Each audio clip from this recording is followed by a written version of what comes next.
all of this is going on as we have a current real-time example of the death sentence that socialism is.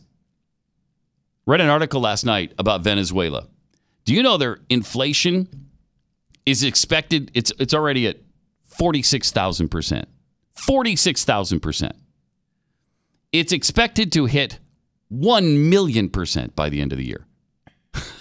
1,000,000% inflation as the government continues to print money to cover their budget holes. And that's according to the International Monetary Fund, the IMF. Now, the head of the IMF, the Western Hemisphere Department, said this crisis in Venezuela is comparable to that of Germany in 1923, the Weimar Republic, or Zimbabwe in the late 2000s. And he forecast the economy to shrink 18% in 2018, the third straight year of double-digit contraction. And their oil production is dropping precipitously because they're in such bad shape. I mean, this is an OPEC oil power. You really have to be bad to screw that up. You have to be so corrupt and so inept and so bad at what you're doing and so socialist that you can't support the weight of the government. The IMF writes, the collapse in economic activity, hyperinflation, and increasing deterioration in the provision of public goods, as well as shortages of food at subsidized prices, have resulted in large migration flows, which will lead to intensifying spillover effects on neighboring countries. Great. How stupid, how suicidal does a civilization have to be to ignore glaring examples? Like Venezuela, like Nazi Germany, like the Soviet Union, like Communist China. And you just ignore it all and say, no, we're going to do it better. It's going to be better this time. This is going to be really good. There's too much income inequality.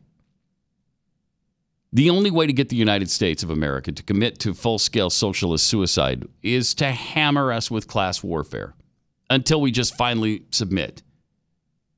Take it from the rich, give it to the poor. This class warfare is what they're singing all the time. Wealth redistribution. Where has it ever worked? Nowhere. Not ever.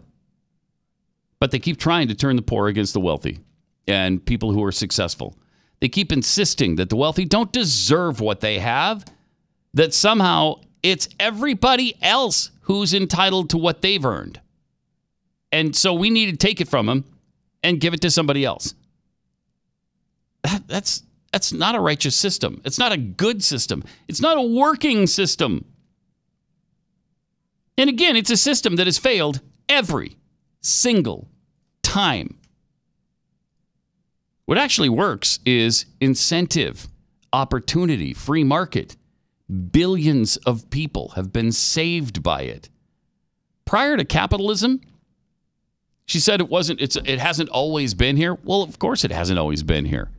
What happened before capitalism? The world was in darkness for 1,800 years.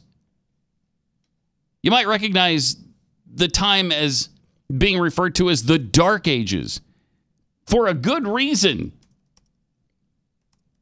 Alexandria Ocasio-Cortez is not offering anything new. She clearly hates Israel, as virtually all socialists do. And these are the same principles, the same exact principles pushed by Karl Marx and Friedrich Engels, without the skanky gray beards. It's Marxism with big, beautiful brown eyes.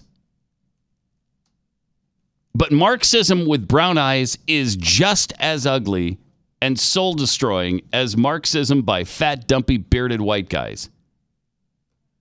We can't allow this 28-year-old girl who has no idea what she's talking about on anything to lead us back to the darkness that came before capitalism. Sometime we're going to have to stand up and say, okay, you don't know what you're talking about. And it should really be somebody in her party. There should be people who are actual Democrats and not socialists or communists who are standing up and saying, whoa, this is a road way too far. You're dragging us way to the left. Stop.